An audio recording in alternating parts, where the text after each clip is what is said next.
Vamos a ver un pasaje y lo vamos a proclamar según la versión Reina Valera 1960. Y verá que se dirige a un grupo de personas y dice: humillaos bajo la poderosa mano de Dios. Y lo hacemos de manera personal. Y decimos, nos humillamos. ¿Lo entiende? Es nuestra manera de decir que creemos en la palabra, que la tomamos con seriedad, que la practicamos en nuestras vidas. Entonces, con la ayuda de Dios, sabiendo que está aquí en este momento, diremos: nos humillamos, pues, bajo la poderosa mano de Dios, para que Él nos exalte cuando fuere tiempo, echando toda nuestra ansiedad sobre Él, porque Él tiene cuidado de nosotros. Somos sobrios y velamos, porque nuestro adversario, el diablo, como león rugiente, anda alrededor, buscando a quien devorar, al cual resistimos firmes en la fe, sabiendo que los mismos padecimientos se van cumpliendo en nuestros hermanos en todo el mundo, mas el Dios de toda gracia, que nos llamó a su gloria eterna en Jesucristo, después que hayamos padecido un poco de tiempo, Él mismo nos perfeccionará, afirmará, fortalecerá y establecerá. A Él sea la gloria y el imperio, por los siglos de los siglos. Amén.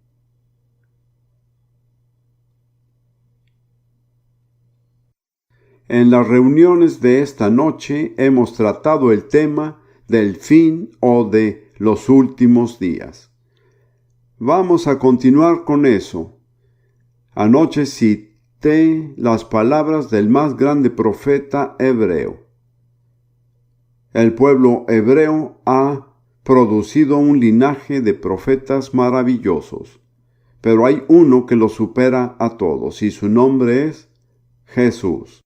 Y estudiamos lo que creo que es su más grande discurso profético, que pronunció desde el Monte de los Olivos en vísperas de su martirio. Está registrado en Mateo 24, en Marcos 13 y en Lucas 21. Esta noche quiero avanzar desde ahí y, con la ayuda del Señor, presentar una especie de cuadro general de lo que será la condición del mundo en los últimos tiempos. Esto, creo yo, es algo que nos concierne a todos. Tenemos que entender la clase de situación en la que vivimos, porque no es una situación fácil. No va a ponerse más fácil y, de hecho, se va a poner peor. Tenemos que estar preparados. Lo primero que debemos tener presente es que la situación mundial tiene más de un lado en los tiempos finales. Hay un lado positivo y un lado negativo. El bien, que es maravilloso, y el mal, que es espantoso. Y estos coexisten simultáneamente en el mundo actual. Debemos considerar ambos, porque de lo contrario daríamos una impresión parcializada de la condición del mundo y de la situación que enfrentamos.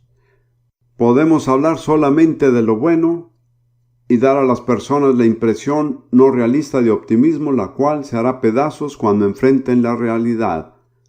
O podemos hablar sobre todo lo malo y dejar a las personas con un sentimiento desesperado. Recuerdo que hace unos años enseñaba sobre la necesidad de orar por nuestro gobierno. Y una querida dama se me acercó al final y me dijo: hermano Prince, ¿acaso la Biblia no enseña que todas las cosas van a empeorar cada vez más? Yo dije: no, yo creo que enseña que algunas cosas irán de mal en peor y algunas cosas van a ser cada vez mejor. Yo soy una de las cosas que van a mejorar. Esa es la actitud que quiero impartirle a usted. Y veremos algunos pasajes de las Escrituras que resaltan este contraste entre el bien y el mal. Empezaremos con Isaías 60, versículos 1 a 3, que está dirigido principalmente a Sión. Su mensaje final se dirige al pueblo judío, pero tiene un mensaje para todos los creyentes. Isaías capítulo 60, versículos 1 al 3. Levántate, resplandece, porque ha venido tu luz, y la gloria de Jehová ha nacido sobre ti. Porque he aquí que tinieblas cubrirán la tierra, y oscuridad las naciones, mas sobre ti amanecerá Jehová, y sobre ti será vista su gloria. Y andarán los gentiles o las naciones a tu luz, y los reyes al resplandor de tu nacimiento. Hay un contraste muy claro. Por un lado, la gloria del Señor sobre su pueblo, atrayendo incluso a los gobernadores de las naciones, y por otro lado, una profunda oscuridad que cubre los pueblos de la tierra. Quienes han viajado y observan la situación del mundo actual, creo que estarán de acuerdo con que las tinieblas se han hecho más espesas. Es una densa oscuridad, pero en medio de ella, de lado a lado con las tinieblas, está la luz resplandeciente de la gloria de Dios sobre su pueblo. No tenemos que desanimarnos por las tinieblas, sino ser realistas frente a ellas. Enfrentamos el desafío del mal como nunca antes ha enfrentado la humanidad desde los días de Noé. Luego en Mateo 13, no lo leeré, pero en los versículos 24, 30 y 37, Jesús enseña la parábola del trigo y la cizaña. La cizaña, según entiendo, es un tipo de planta similar al trigo, pero no produce fruto. Es un tipo de maleza. Y en esta parábola, un hombre sembró buena semilla en su campo, pero su enemigo vino en la noche y sembró cizaña. A su debido tiempo, cuando creció el trigo, la cizaña creció entremezclada. Y los siervos del hombre, que era el dueño del campo, dijeron: ¿qué hacemos? ¿Quieres que arranquemos la cizaña? Él dijo: no, porque si lo hacen, arrancarán parte del trigo también. Déjenlos crecer juntos hasta la cosecha. Entonces enviaré mis siervos, y ellos arrancarán la cizaña. Esa es una imagen de lo que llamamos cristiandad. No es el mundo entero, sino el mundo que profesa el cristianismo. El trigo son los creyentes verdaderos, la cizaña son los cristianos falsos. Se ven como ellos, pero no llevan fruto. Y recuerde lo que Jesús dijo: por sus frutos los conocerán. No por su profesión, no por sus dones, no por sus palabras, sino por su fruto. Creo que esa es la situación de la cristiandad hoy día. El trigo y la cizaña están creciendo juntos. Y Dios en su sabiduría no va a arrancar la cizaña hasta que la cosecha esté completa. Así está la situación. Y usted decide si es un trigo o cizaña. La decisión debe basarse en la clase de fruto que usted produce en su vida. Y Jesús dice que la cosecha es el fin del siglo. Al final de los tiempos, Dios arreglará esa situación. Como pastor, y yo pienso que muchos pastores han sentido lo mismo, hay ocasiones en las que pienso y digo: vamos a arrancar la cizaña. Estoy cansado de esa gente que profesa creer, pero no produce fruto. Sin embargo, Dios en su sabiduría no me delegó ese trabajo. De hecho, lo reservó a los ángeles. Un hecho interesante de la agricultura, o como quiera llamarlo, la agronomía, es que las mismas condiciones climáticas que maduran al trigo, maduran a la cizaña. Y creo que nos acercamos a un tiempo de gran madurez, tanto en el trigo como en la cizaña. Si usted me pregunta qué clase de condición en el mundo propicia el crecimiento tanto del trigo como de la cizaña juntos, mi respuesta sería permisividad. Creo que vivimos en una generación que es increíblemente permisiva. Las personas permiten casi cualquier cosa, pero también es cierto en la iglesia.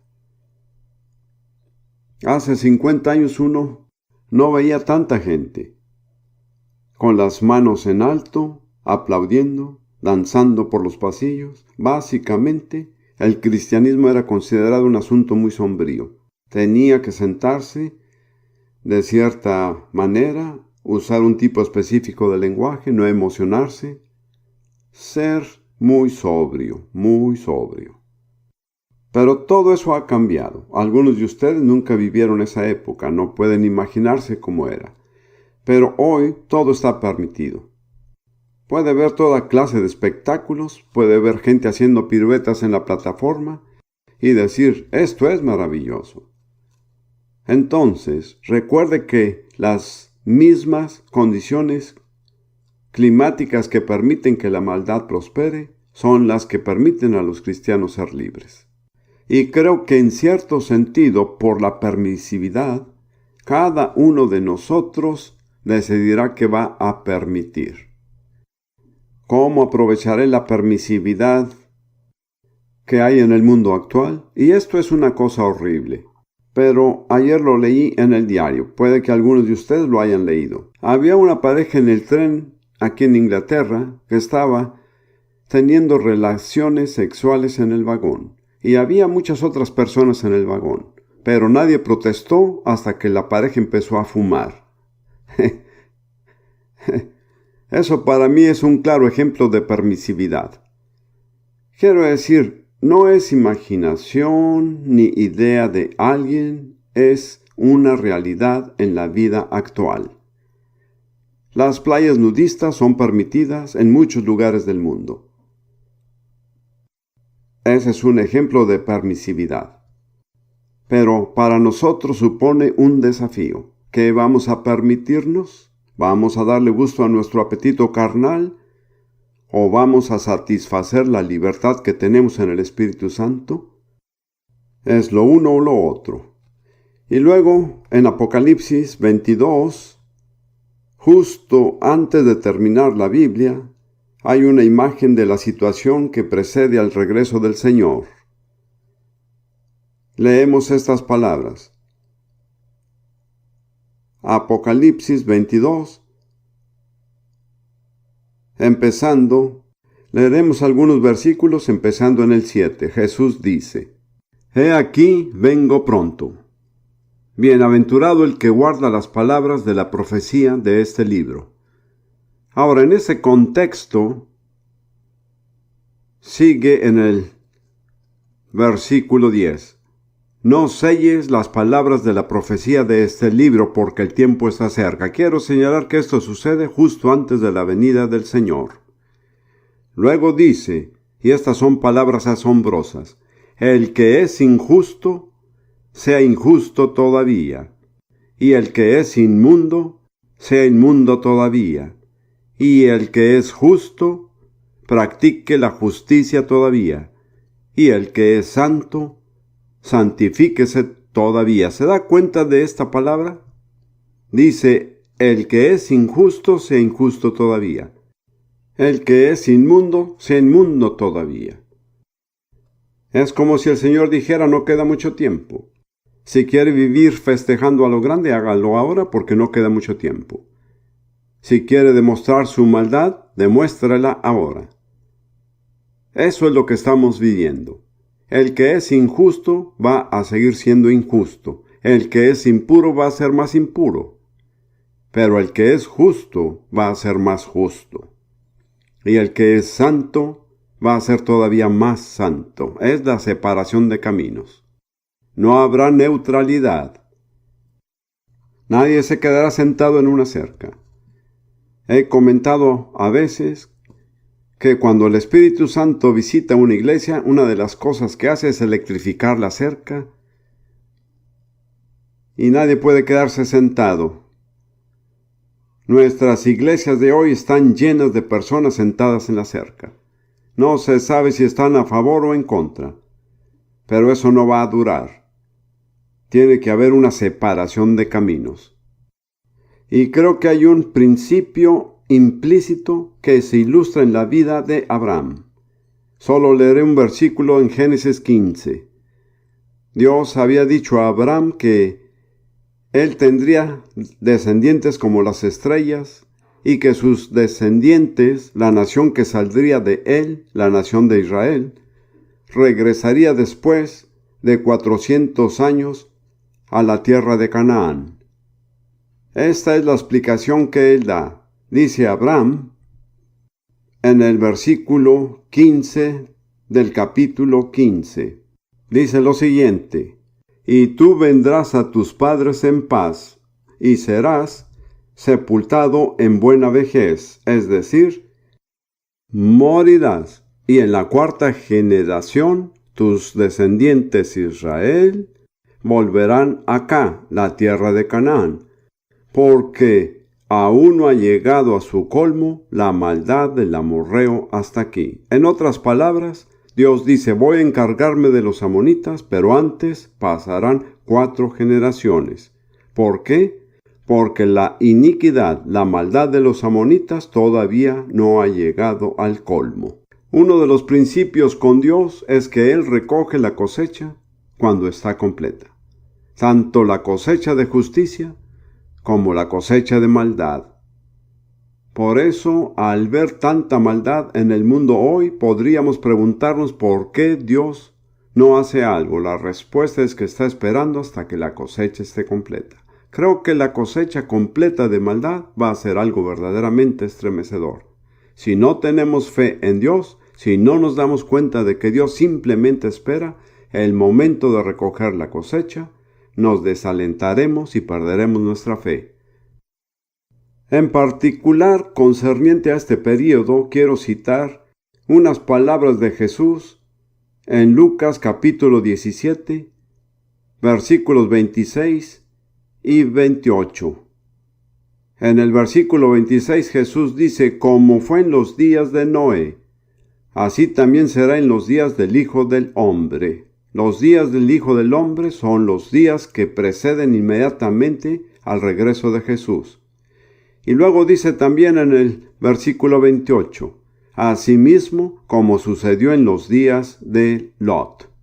Entonces Jesús dice: la condición del mundo al final del siglo será similar a la que fue en los días de Noé y en los días de Lot. Tenemos una medida de referencia muy específica y bíblica. Quiero que miremos brevemente lo que enseña la Biblia acerca de los días de Noé y de los días de Lot. Quiero señalar un total de 6 características distintivas de ese tiempo. Busquemos primero en Génesis 6, que describe lo que Dios hace en los días de Noé. No vamos a leer el contexto, sino que iremos directo al pasaje que es relevante. En primer lugar, Génesis 6, versículos 1 al 4. Aconteció que cuando comenzaron los hombres a multiplicarse sobre la faz de la tierra y les nacieron hijas, que viendo los hijos de Dios, que las hijas de los hombres eran hermosas. Ahora, en el contexto y en comparación con otros pasajes, es muy claro que los hijos de Dios eran los ángeles. Que viendo los ángeles que las hijas de los hombres eran hermosas, tomaron para sí mujeres, escogiendo entre todas. Y la actitud del Señor fue: no contenderá mi espíritu con el hombre para siempre, porque ciertamente él es carne, mas serán sus días 120 años. En otras palabras, Dios fijó un límite de 120 años antes de arrasar toda esa situación de maldad humana. Pero lo que provocó la decisión de Dios fue la mezcla de seres angelicales en relación sexual con mujeres humanas. He enseñado que en la Biblia hay ciertos límites que Dios ha fijado y cuando esos límites se infringen, el juicio no tarda en venir. Cuando estos seres angelicales violaron los límites entre el cielo y la tierra, esto precipitó el juicio de Dios. Esto se describe tanto en Judas como en Segunda de Pedro. Es muy claro. Por otro lado, habiendo sido estudiante de los clásicos y del latín y del griego, y hay muchos diferentes relatos en esa literatura de seres sobrenaturales que tuvieron relaciones con seres humanos, y yo diría que eso está bien documentado en los relatos seculares. Y luego el comentario es que había gigantes en la tierra en esos días, pero la palabra hebrea es nefilim, que está directamente relacionada con el verbo hebreo caer, que es nefal. Así que en realidad no significa gigantes, sino seres caídos, ángeles que habían caído de su posición celeste y habían cohabitado con mujeres humanas. Y luego dice, y también después, que se llegaron los hijos de Dios a las hijas de los hombres y les engendraron hijos. Estos fueron los valientes que desde la antigüedad fueron varones de renombre. La palabra griega es héroes. La mitología griega abunda en historias de héroes y de seres como Zeus, quien se presentó a Leda en forma de un cisne. Quiero decir que todo esto se conforma con los registros seculares. Dado que algunos de ustedes pueden abrigar dudas al respecto, quiero señalar que la frase «los hijos de Dios» aparece 3 veces en el libro de Job. Y en todas se refiere a seres angelicales. Job 1:6 dice, un día vinieron a presentarse delante de Jehová los hijos de Dios, entre los cuales vino también Satanás. Esta es una escena en el cielo, no en la tierra. Y a propósito, ¿se da cuenta cómo Satanás se coló entre ellos? Es muy interesante esa revelación porque Satanás tenía acceso directo a Dios. En lo personal creo que nadie se percató de Satanás excepto el Señor, porque fue transformado, como dijo Pablo, en un ángel de luz.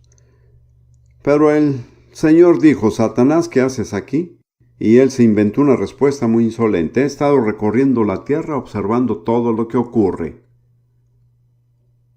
El libro de Job es un libro sorprendente. No tengo tiempo de entrar en eso, pero Rudy y yo acabamos de terminar de estudiarlo y algunas cosas nos asombraron. Más adelante en Job 2:1 dice, aconteció que otro día vinieron los hijos de Dios para presentarse delante de Jehová. Y Satanás vino también entre ellos presentándose delante de Jehová. Una vez más los ángeles vinieron a reportar qué habían hecho. Y también se presentó Satanás, como ves, típico de él. Actuó como si nada hubiera pasado. He estado recorriendo la tierra, observando lo que ocurre. No se fijen de que soy un rebelde. No, eso es lo mismo que hacen los rebeldes hoy día. Todavía tienen la idea de, heme aquí, estoy bien, sigo haciendo lo que siempre hago. Solo no hablen del hecho de que le he dado la espalda a Dios y he demostrado ser desleal y deshonesto. Y luego en Job 38:7 tenemos un último pasaje. El Señor le habla ahora a Job y él le hace algunas preguntas que Job no puede contestar. Él dice en el versículo 4, ¿dónde estabas tú cuando yo fundaba la tierra? Y luego dice en el versículo 6, ¿sobre qué están fundadas sus bases? ¿O quién puso su piedra angular? Cuando alababan todas las estrellas del alba y se regocijaban todos los hijos de Dios. Esta escena fue antes de que entrara en escena la humanidad. Cuando Dios estableció los cimientos de la tierra, todas las estrellas del alba. Eso es maravilloso. ¿Se han imaginado a las estrellas de la mañana cantando de gozo? Y a todos los hijos de Dios, los ángeles, aplaudiendo la obra maestra de la creatividad de Dios. Solo menciono esto porque quiero señalar que en los días de Noé hubo una infiltración de un reino satánico entre los seres humanos. Creo que eso es precisamente lo que está sucediendo hoy en día. El serio problema moral que enfrentamos se remonta a esa fuente primaria que es la infiltración satánica. De ahí se desprendieron otros problemas, así que iremos a Génesis 6, versículo 5. Y vio Jehová que la maldad de los hombres era mucha en la tierra, y que todo designio de los pensamientos del corazón de ellos era de continuo solamente el mal. ¿Cuál es la esencia del problema ahí? Es una vida de pensamientos corrompidos. La vida de la humanidad estaba envenenada. Yo digo que lo mismo sucede hoy. Las mentes de las personas están envenenadas de los medios, envenenadas por la pornografía, envenenadas por la televisión. Probablemente la televisión ha sido el principal instrumento de Satanás para envenenar las mentes de los británicos. Como verá, yo puedo recordar cuando no había televisión. Las personas pensaban diferente, hablaban diferente, tenían normas diferentes. La mayoría de personas en la actualidad no se da cuenta de que sus estándares morales se han deteriorado por la televisión.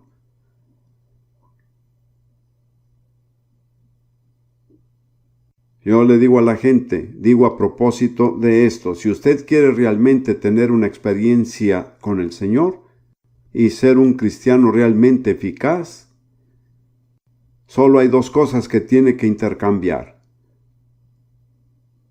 Se trata de la cantidad de tiempo que pasa con la Biblia y el tiempo que pasa frente al televisor. Nada más, intercámbienlos y se convertirá en un super cristiano. Pero no puede pasar horas frente a un televisor y ser un cristiano victorioso. Es absolutamente imposible. Puede que ni siquiera se dé cuenta de cuán envenenada está su mente, cuán deteriorada está su moral. No estoy contra la televisión, solo estoy diciendo que elija. Si quiere envenenarse, adelante, pero recuerde, al final será usted el que sufra.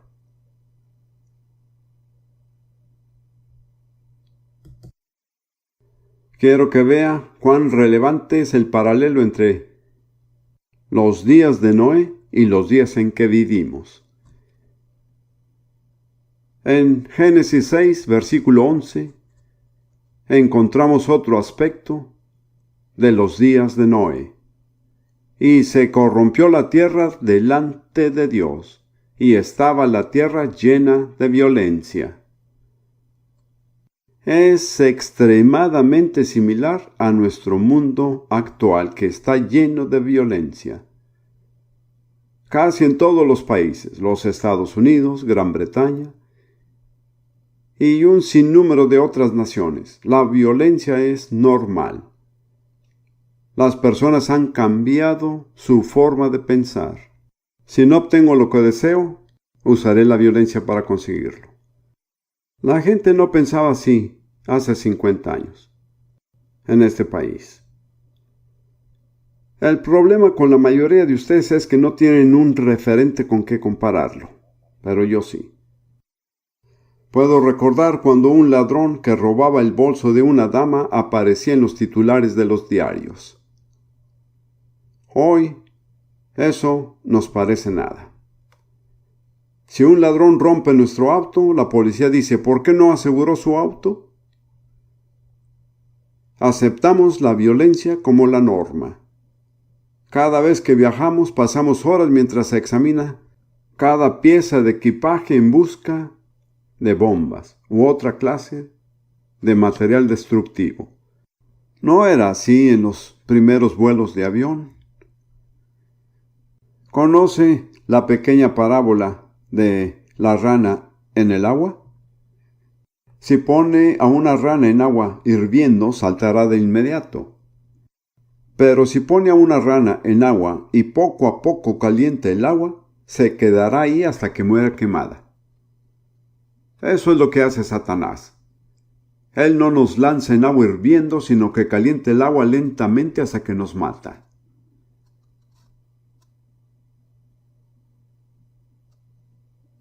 ¿Es real lo que estoy diciendo? ¿Corresponde a la situación actual? Creo que sí. Y hay una declaración más en Génesis 6, versículo 12. Y miró Dios la tierra, y aquí que estaba corrompida, porque toda carne había corrompido su camino sobre la tierra. Ese es el lenguaje bíblico para referirse a la corrupción sexual.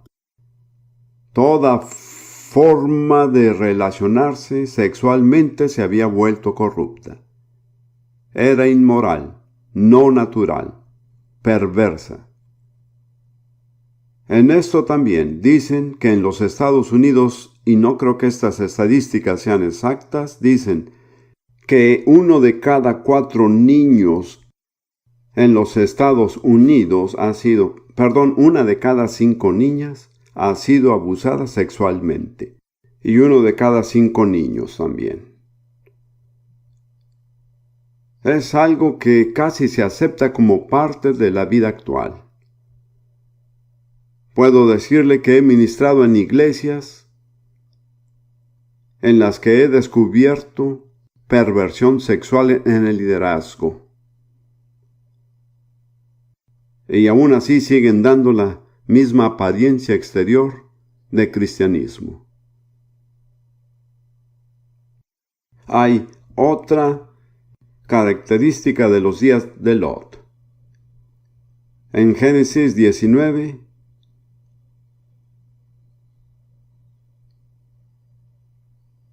versículos 4 y 5. Usted recuerda la historia. 2 ángeles llegaron a Sodoma, y Lot, como hombre justo, los recibió en su casa y los hospedó. Pero todos los hombres de Sodoma, y no algunos hombres, sino todos los hombres de Sodoma, dijeron: sácalos, queremos tener sexo con ellos. Esto dice en el versículo 4, pero antes que se acostasen, rodearon la casa los hombres de la ciudad, los varones de Sodoma, todo el pueblo junto, desde el más joven hasta el más viejo, y llamaron a Lot y le dijeron: ¿dónde están los varones que vinieron a ti esta noche? Sácalos para que los conozcamos. La NIV dice: para que podamos tener sexo con ellos. La ciudad entera estaba entregada a la homosexualidad. Además eran violentos. Lo mismo es cierto hoy. En San Francisco, si usted se opone al homosexualismo, su vida está en peligro. Los homosexuales ya no se aíslan con timidez, se andan sin rodeos, son arrogantes, desvergonzados, violentos, exactamente como eran en los días de Lot. Cuán exacta es la Biblia.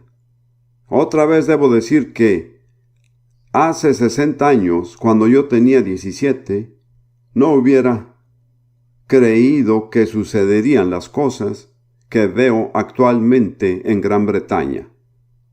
Y yo no era cristiano. Simplemente crecí en una familia británica normal. Como ves, realmente temo que a muchos de ustedes el diablo les ha estado calentando poco a poco el agua. Y están felices sentados en agua de la que habrían saltado inmediatamente si los hubieran lanzado ahí directo. Enumeremos las 6 características de los días de Noé y de Lot. Número 1. Infiltración satánica de un reino satánico. Esa fue la raíz de todos los problemas. Número 2. Imaginaciones o pensamientos corrompidos. Número 3. Violencia. Número 4. Corrupción y perversión sexual.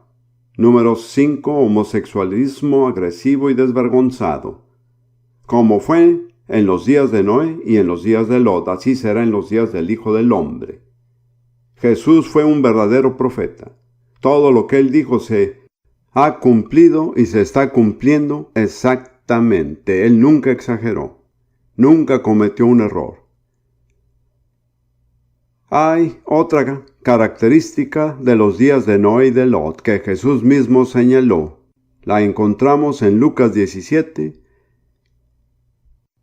versículos 26 al 28.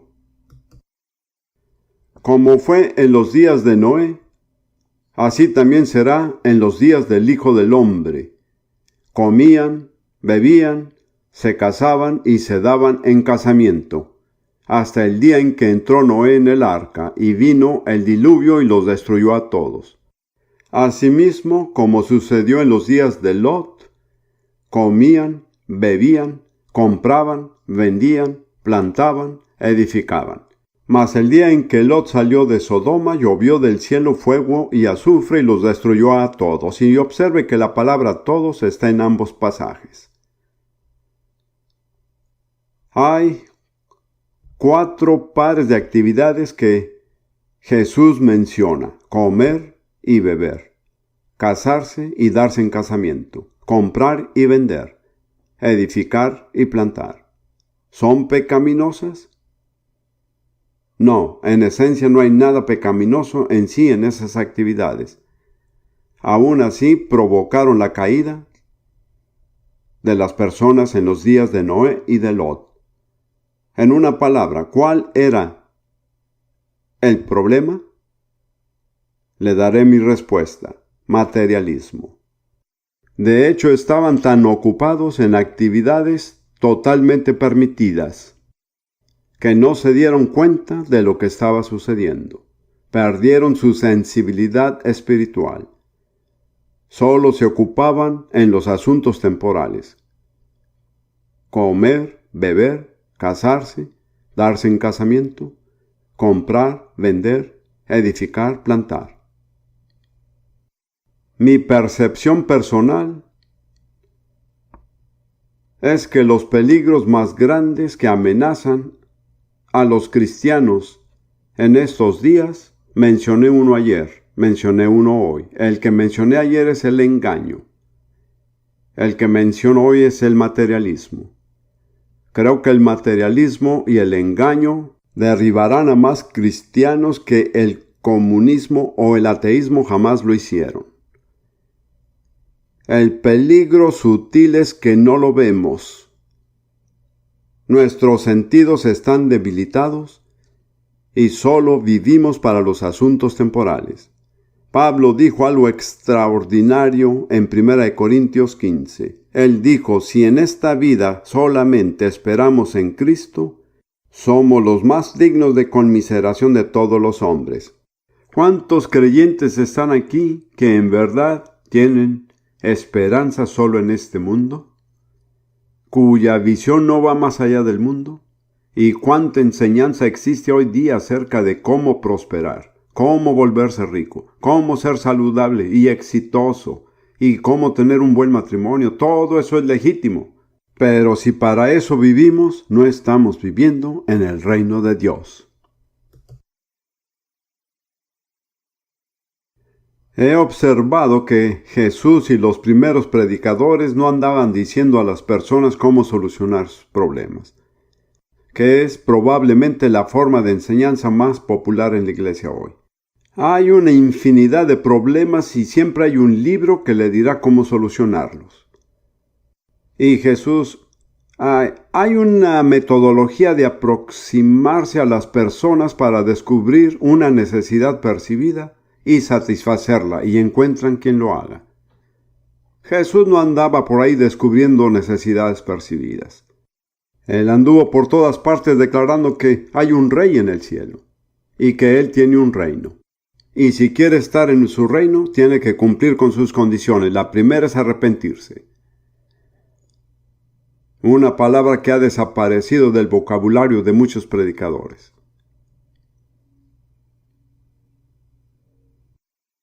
Espero que esté logrando despertarlo.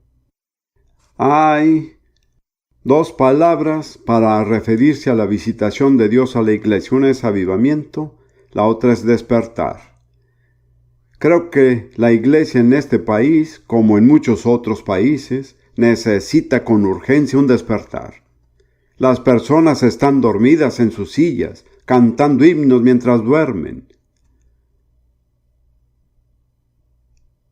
Alguien realizó una encuesta en Estados Unidos acerca de pastores y ministros y el tiempo promedio que pasan en oración en una semana era de 7 minutos.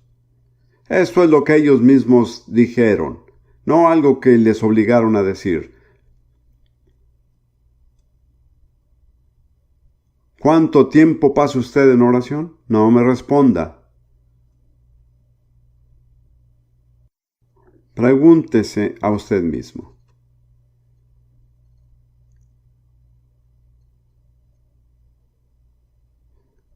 Otra observación que haré, y es algo de lo que me he percatado hace poco leyendo la Biblia. Creo que la prueba más dura que enfrentan los cristianos, y nunca adivinaría lo que voy a decir, pero es la prosperidad. Es asombroso cuán pocos cristianos pueden sobrevivir a la prosperidad.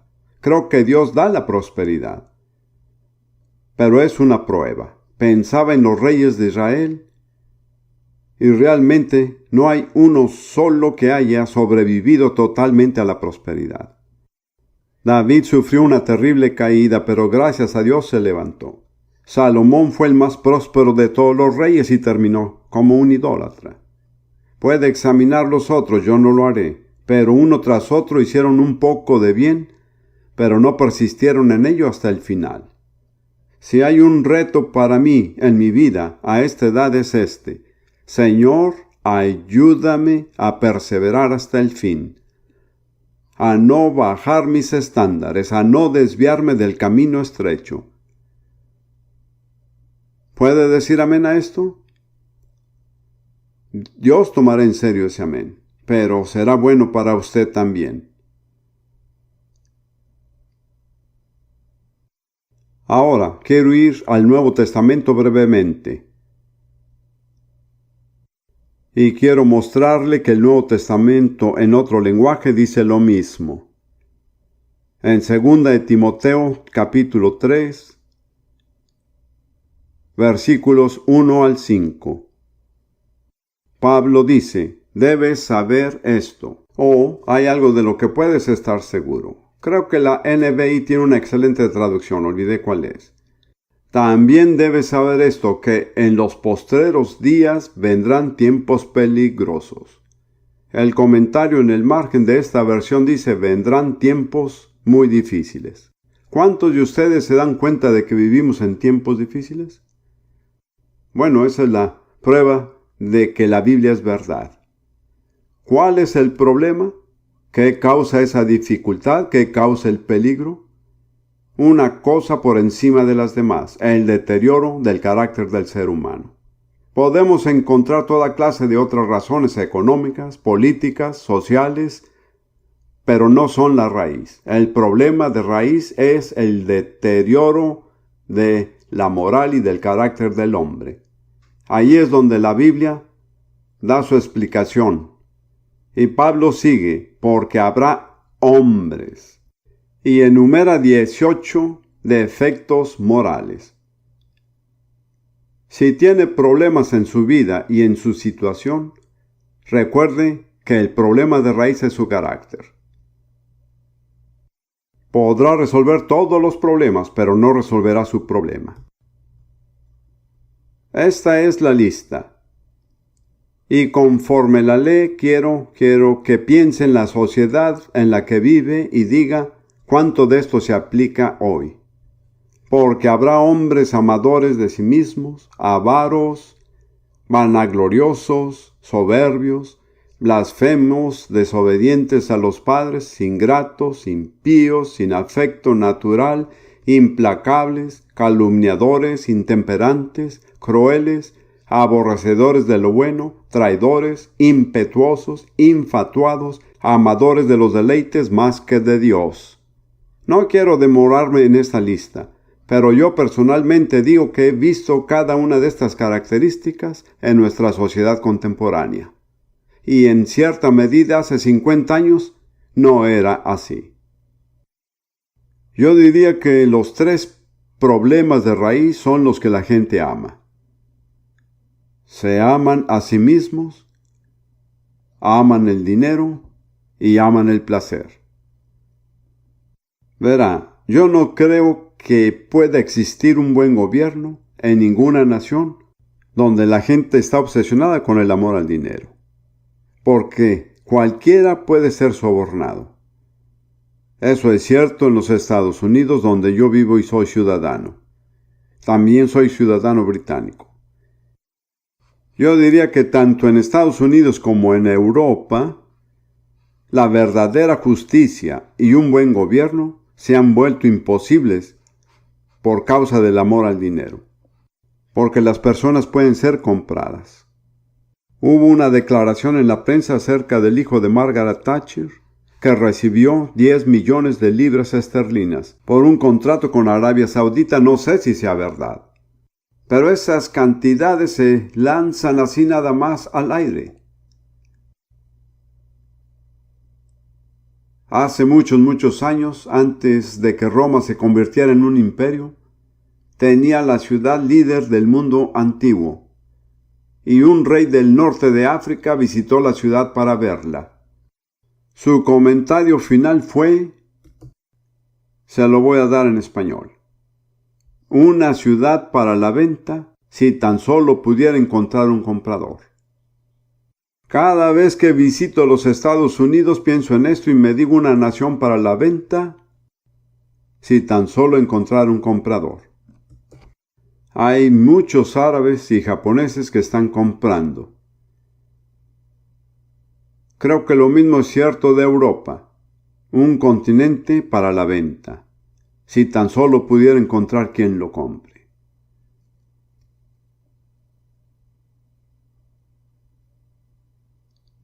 Y luego la declaración final es: amadores de los deleites más que de Dios.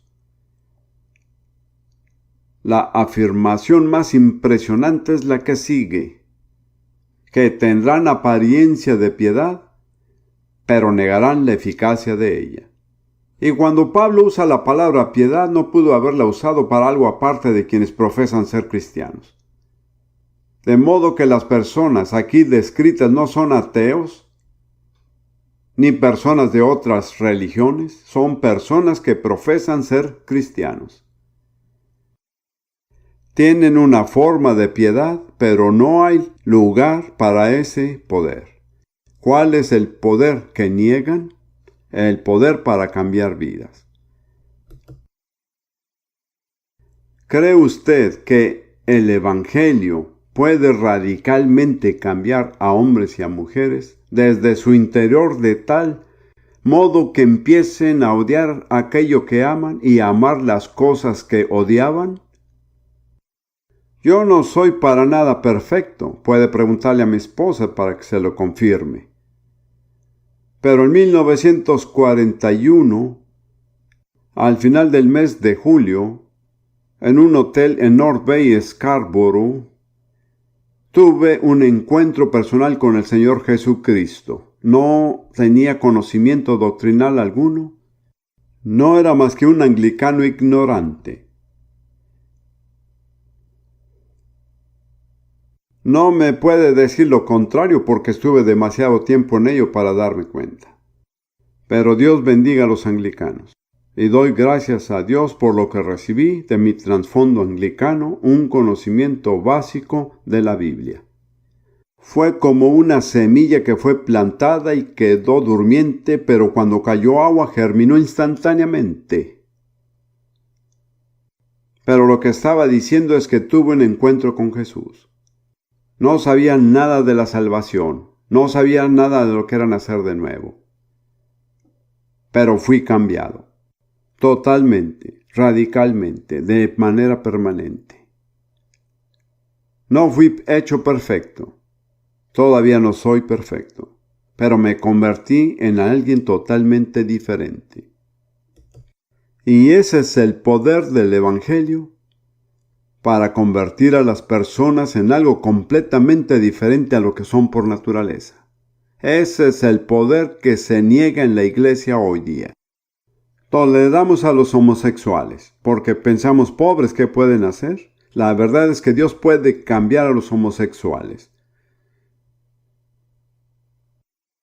Y a muchos otros. No elijo particularmente a los homosexuales. Si alguien me preguntó hace unos años en un programa radial qué piensa de la homosexualidad, yo dije, pienso que es un pecado como cualquier otro. Jesús salva del pecado, no en el pecado, sino del pecado. Él cambia los corazones y las actitudes, los motivos y los deseos de las personas. Yo recuerdo que antes de ser salvo escuchaba de vez en cuando acerca de personas que tenían reuniones de oración. Y pensaba, ¿qué se le ocurre a la gente orar? ¡Qué extravagante a gastar una hora hablando con Dios! Pero después de ser salvo, la reunión que más disfrutaba era la reunión de oración.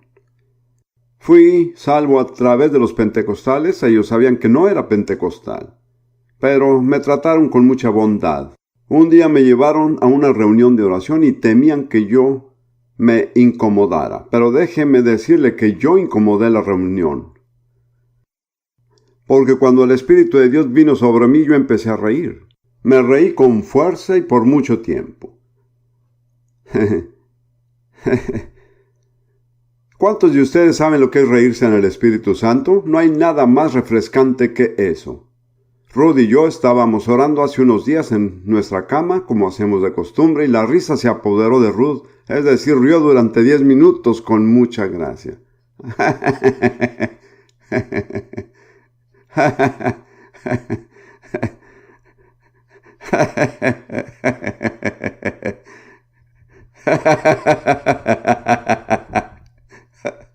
Aleluya, aleluya. Como sabe, Dios se ríe. Dios dice que Él se reirá de sus enemigos. En Dios la risa no es la reacción frente a lo cómico, sino la expresión del triunfo total. ¿Quién puede concebir la estupidez de algunos seres creados que se atreven a desafiar al gran creador del universo entero? Quiero decir, es risible.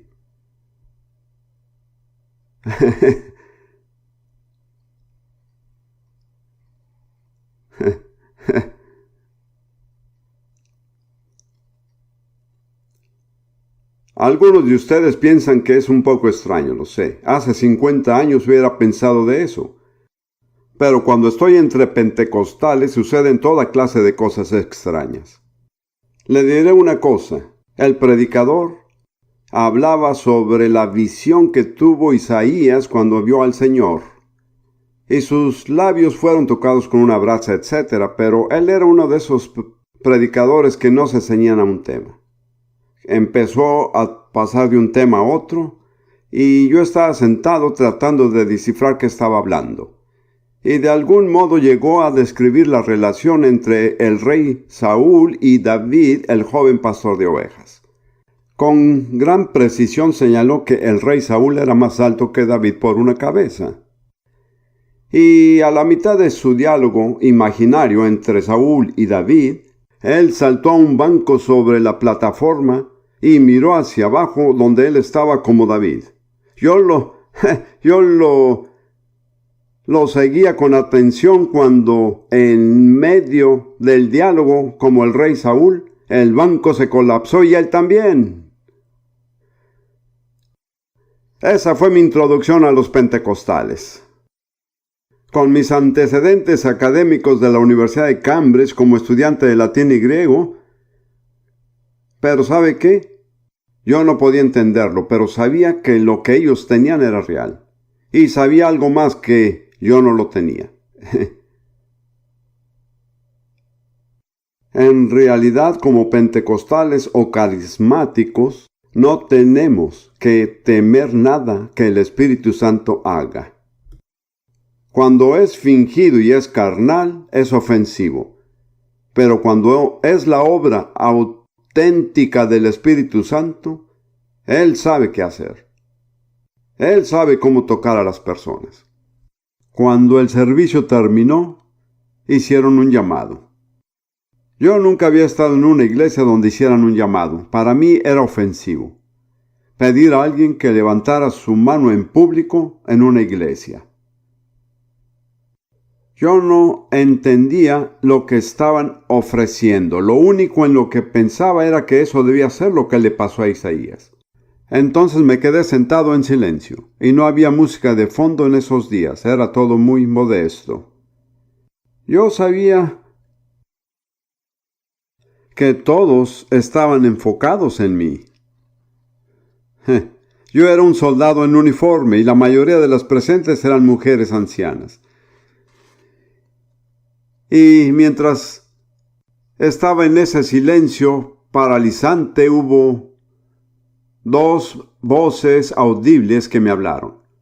Una dijo: si levantas tu mano delante de todas estas ancianas y eres un soldado uniforme, vas a verte como un tonto.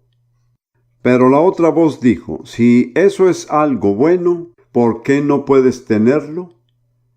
No podía responder, y no tenía idea de lo que iba a suceder. Ese silencio me apenaba. De repente ocurrió el milagro. Mi mano derecha se levantó en el aire y yo supe que no la había levantado yo. Por eso me asusté.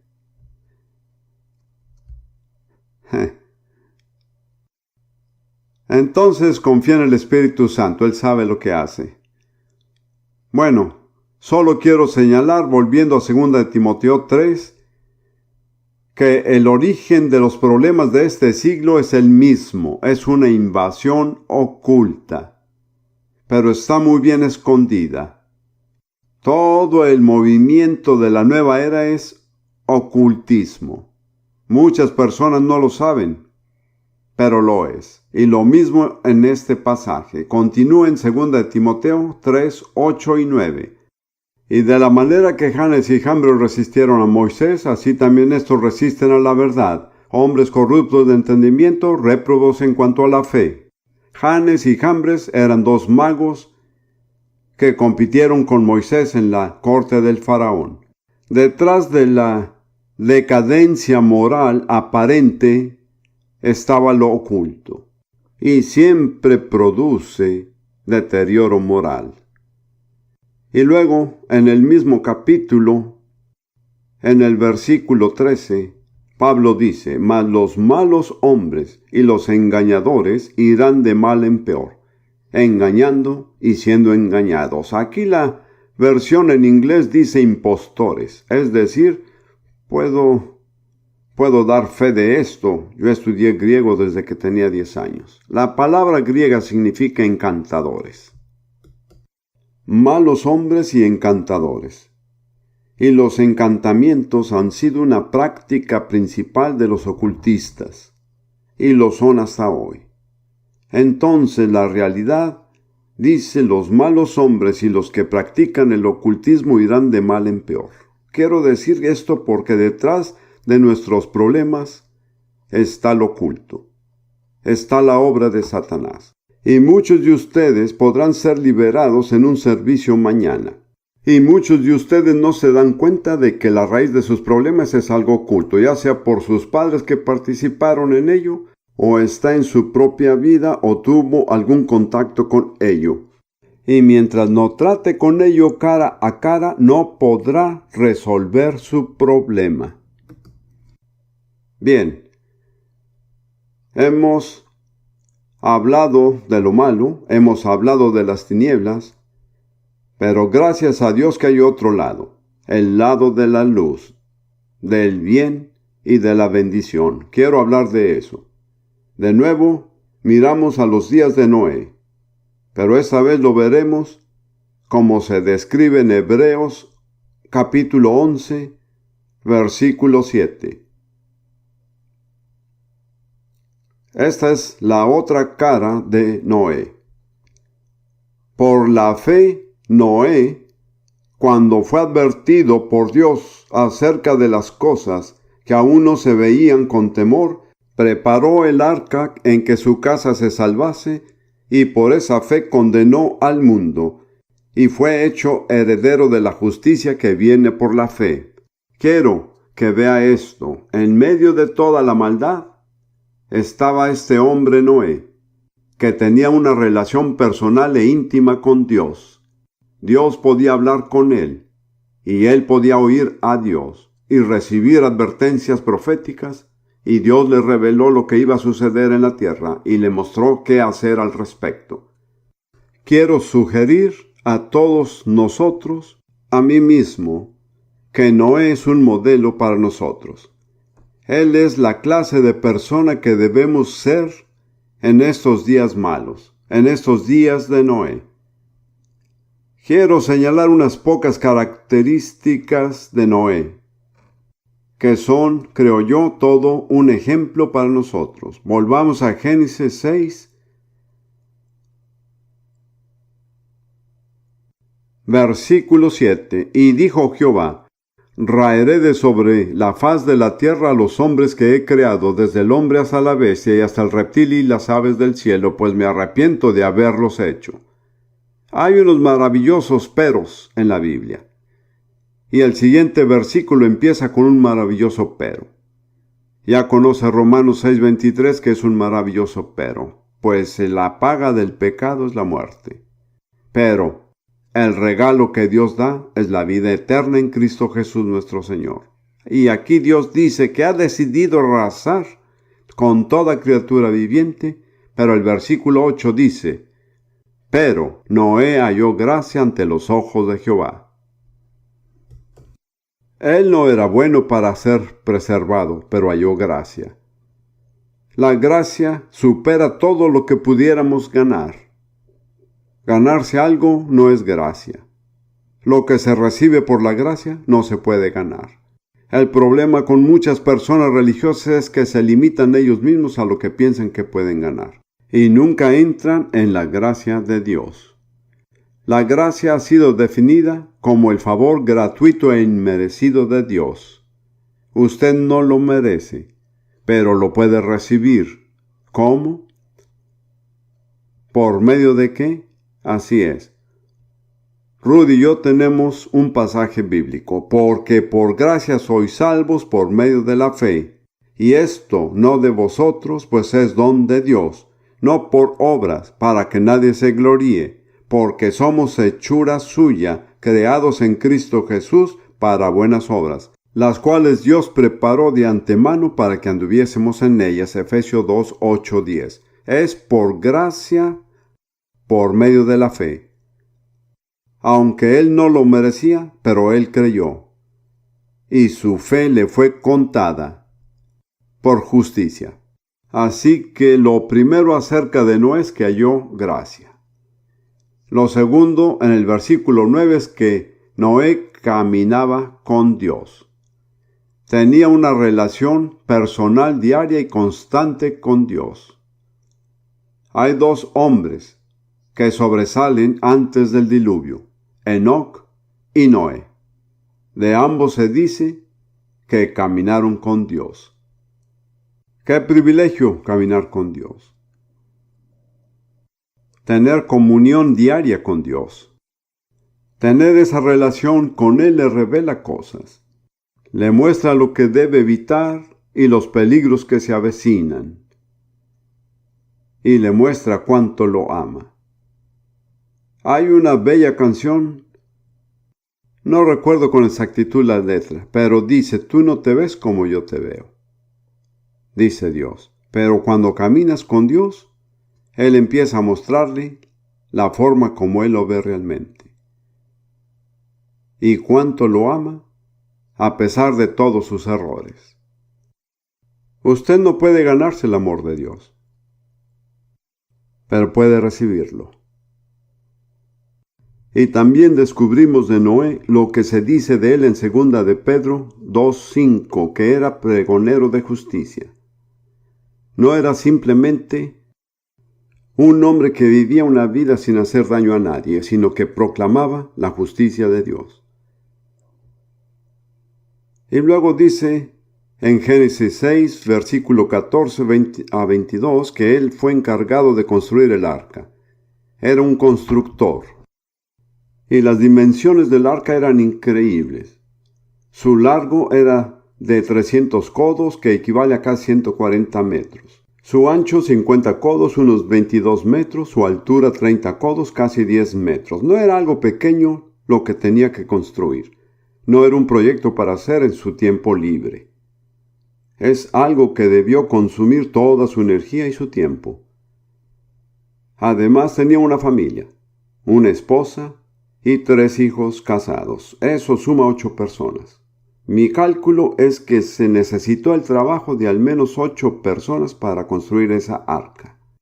Si conoce el Oriente Medio, las mujeres hacían el trabajo de acarrear la leña y los hombres el de carpintería. Mi conclusión es esta, y se aplica también a nosotros. Las personas que se salvaron en el arca fueron las que trabajaron para construirla. No creo que tenga derecho a esperar salvarse si no ha hecho nada para trabajar en su salvación. No hay pasajeros en el arca. Yo no creo que habrá pasajeros en la salvación de Dios. Tiene que hacer algo para demostrar que cree. No la puede ganar. No es por obras, sino por fe. Pero la fe produce resultados en la vida de las personas. Y por último, y creo que esto es muy relevante en estos tiempos modernos, mire en Génesis 7, versículo 1. Dijo luego Jehová a Noé: entra tú y toda tu casa en el arca, porque a ti he visto justo delante de mí en esta generación.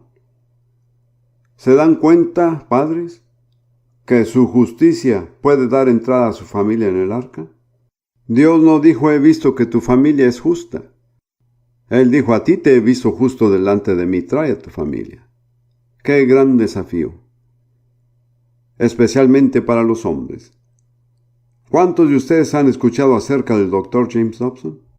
Él está haciendo un gran trabajo. Nunca lo he conocido personalmente. Pero me envió una vez un mensaje diciendo: he transmitido cientos de copias de sus mensajes sobre la paternidad. Y en ese mensaje yo subrayo que el padre es el responsable de su hogar. A veces predicamos una versión incompleta de la salvación, ¿lo sabe? Pero cuando el carcelero filipense dijo a Saulo y a Silas: ¿qué debo hacer para ser salvo?, él se refirió a él mismo. Pero Pablo dijo: cree en el Señor Jesucristo y serás salvo tú y tu casa. La salvación bíblica es una salvación para todo el hogar. Nos hemos vuelto tan individualistas en nuestra manera de pensar en esta generación que no nos damos cuenta de que Dios salvó hogares conforme a la fe del padre de familia. Algunos de ustedes, hombres, necesitan enfrentar sus responsabilidades. Algo que el Dr. Dobson cita de mis mensajes repetidamente es que el problema número 1 de los Estados Unidos son los hombres negligentes. Los hombres que evaden sus responsabilidades primordiales como esposos, padres y líderes en la iglesia.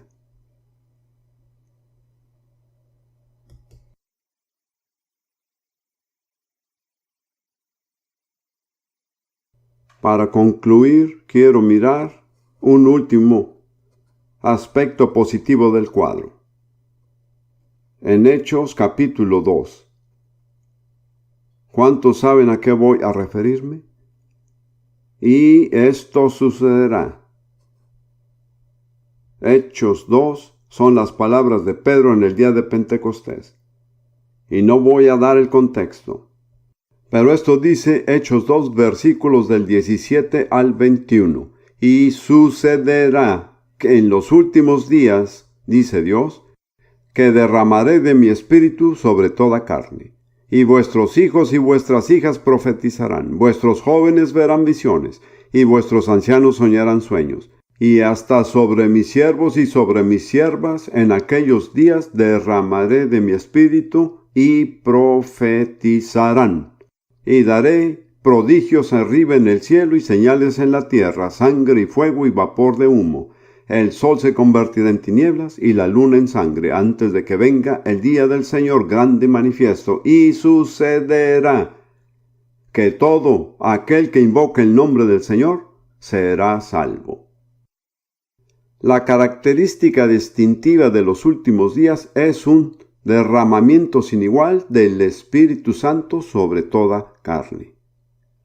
Cuando empezó el movimiento carismático, yo era un pentecostal confirmado. Pero descubrí que Dios estaba derramando su Espíritu Santo sobre bautistas y luteranos. Yo dije que no entendía esto, pero Dios me mostró que Él había dicho toda carne. Aún los bautistas tienen carne. Y los luteranos y anglicanos y los musulmanes y los hindúes. Dios va a seguir visitando a toda la raza humana con un derramamiento soberano del poder y la gloria sobrenaturales del Espíritu Santo. Esas son buenas noticias. Creo que Dios está en el proceso de hacerlo, pero creo que mucho más está por venir, y vendrá con mucha rapidez.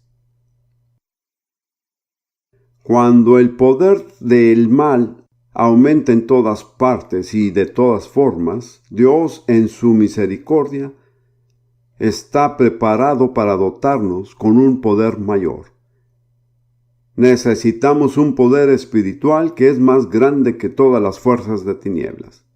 Jesús dijo acerca del bautismo en el Espíritu Santo: recibiréis poder, dunamis, cuando haya venido sobre vosotros el Espíritu Santo, y me seréis testigos.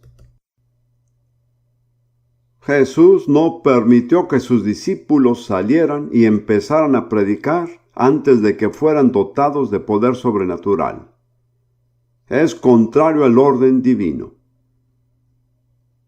Pero usted puede recibir poder sobrenatural. Dios está derramando su espíritu sobre toda carne. Los que se pusieron de pie anoche para alinearse con el plan de Dios, si nunca han recibido sobrenaturalmente el poder del Espíritu Santo, lo necesitan ahora. Y otros que quizá no estuvieron anoche y no respondieron, o quienes ya se han comprometido a servir al Señor, si nunca han recibido sobrenaturalmente el poder del Espíritu Santo, lo necesitan. También pueden recibirlo. Yo sé que hay ministros que han visto a miles de personas. Bueno, yo he visto a 4,000 personas recibir el Espíritu Santo simultáneamente. Fue un espectáculo maravilloso. El sonido fue como el sonido de muchas aguas. Y luego les dije, si pueden hablar en lenguas, ¿por qué no cantar en lenguas también? No es más difícil. Y lo hicieron. ¿Por qué no usted también? No tiene que quedarse atrás. No tiene que volverse nada. Aparte de ser un hijo de Dios, no tiene que ser pentecostal, ni carismático, ni nada más. Solo tiene que comprometerse a amar y a servir al Señor Jesús. Y tener hambre y sed. Le diré cuáles son los requisitos para recibir el bautismo del Espíritu Santo. De hecho, se los leeré. Son muy sencillos, no complicados. En Juan capítulo 7, versículo 37 y los que siguen.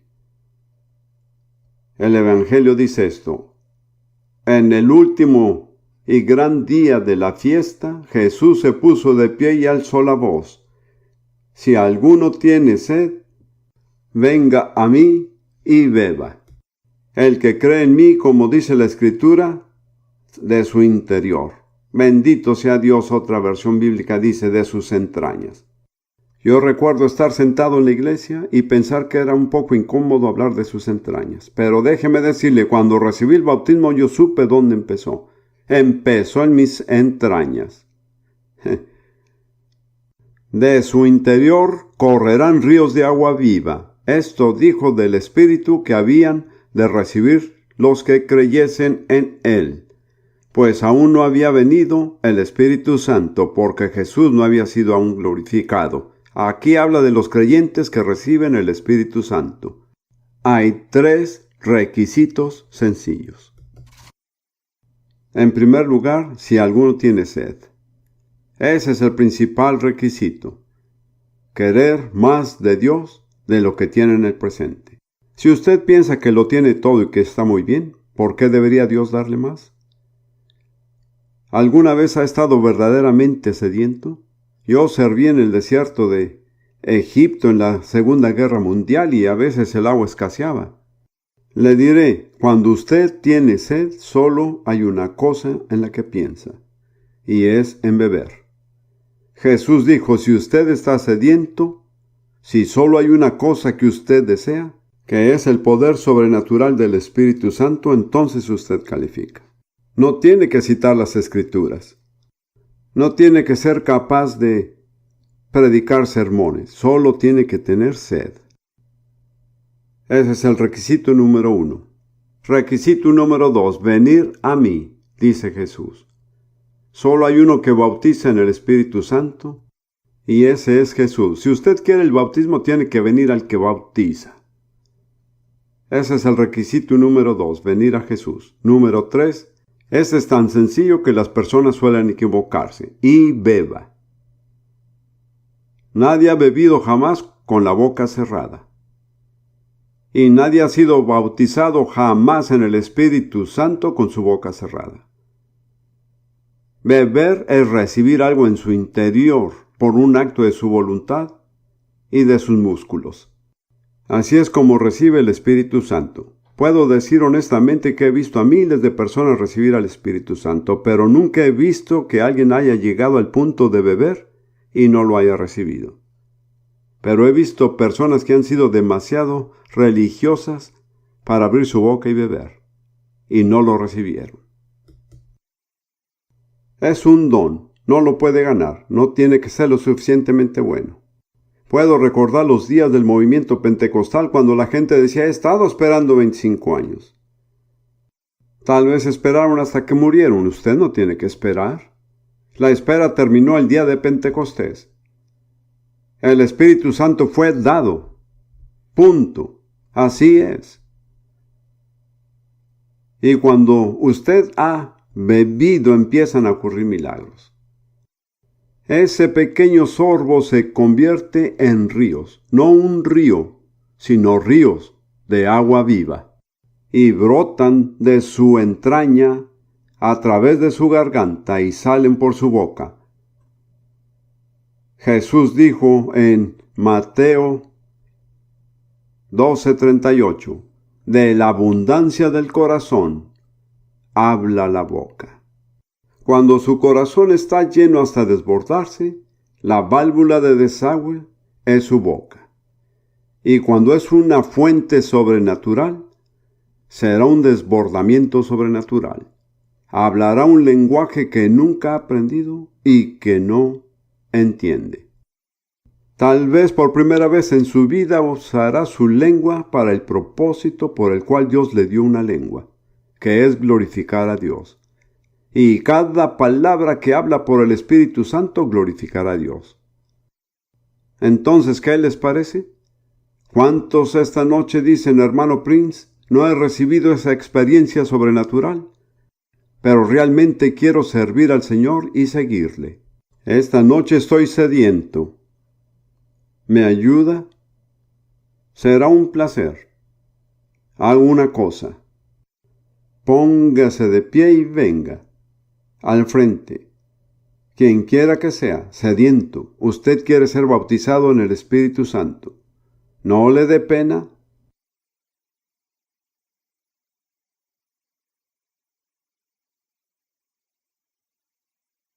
Y recuerde, es por fe, no puede merecerlo. pero puede confiar en lo que Jesús dijo. Voy a guiarlo en una oración muy sencilla. Y quiero que la repita después de mí, frase por frase. No tomará mucho tiempo. Pero recuerde, usted no está orando.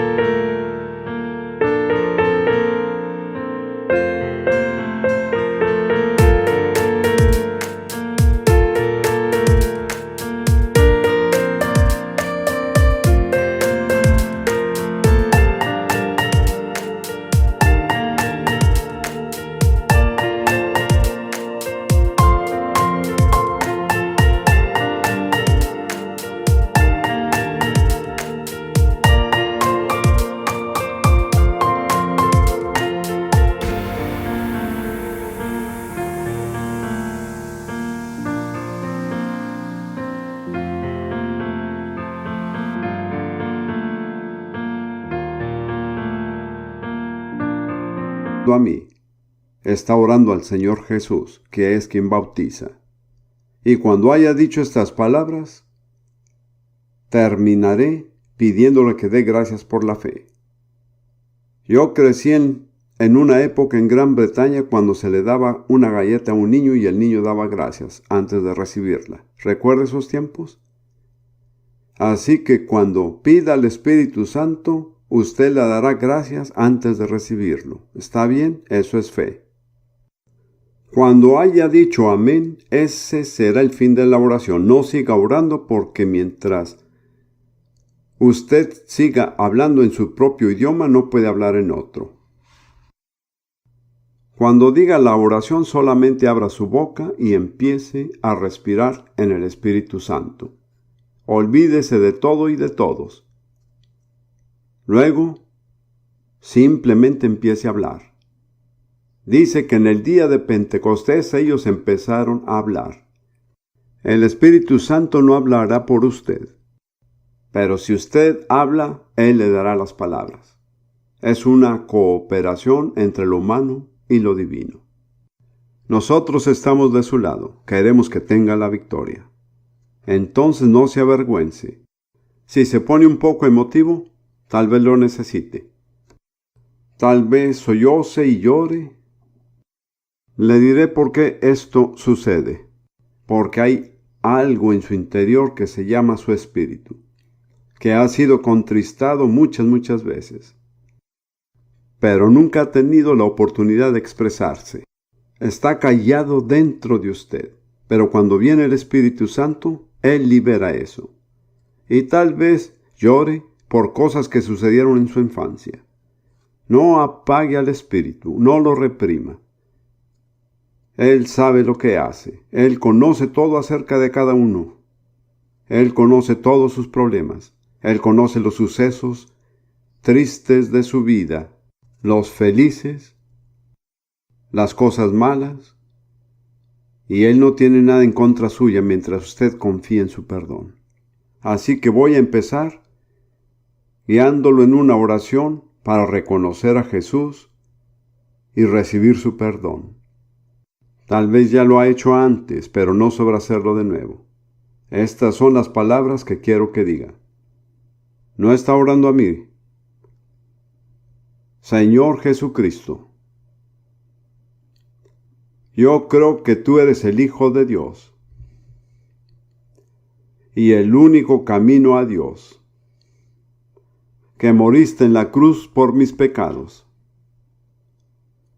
y resucitaste de los muertos. Te pido perdón por todos mis pecados.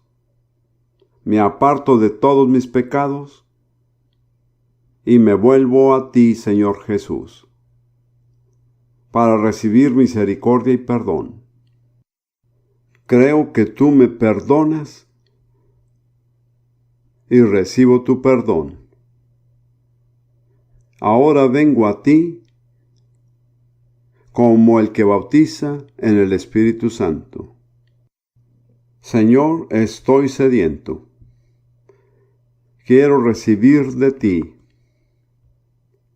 Creo que tú derramarás tu Espíritu Santo sobre mí. Y me dispongo a recibir todo lo que tienes para mí. Te entrego mi lengua, el miembro de mi cuerpo que no puedo controlar. Pero por medio de tu Espíritu Santo, puedes tomar control de mi lengua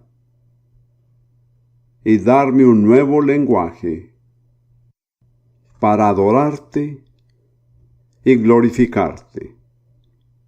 Por la fe te doy ahora gracias por esto. En el nombre de Jesús. Amén. Ahora empiece a recibir. Algunos de ustedes ya están recibiendo. Ese es el momento en que tiene que empezar a hablar. Usted puede hablar en susurro con su respiración, pero conviene que hable de tal modo que pueda escucharse. Si alguien no sabe cantar, ese soy yo. Ni siquiera podía cantar el himno nacional cuando era un niño, pero en el espíritu puedo cantar. No sé cómo, pero lo hago. ¿Por qué no hacerlo usted? Cante en lenguas. Gracias Jesús, gracias Señor, gracias Señor, gracias Jesús. Bendito tu nombre, te adoramos Señor, te adoramos Señor Jesús. Tú eres digno de nuestra adoración. Tú eres digno de ser alabado. No hay nadie como tú, Señor. Tú eres la estrella resplandeciente. Tú eres la rosa de Sharon. Tú eres, Señor, toda nuestra adoración. Amén, amén, amén. Solo quiero decir una cosa. No guarde su emoción. Si quiere llorar, hágalo, porque está recibiendo liberación. Esto le ayudará por el resto de su vida. Amén.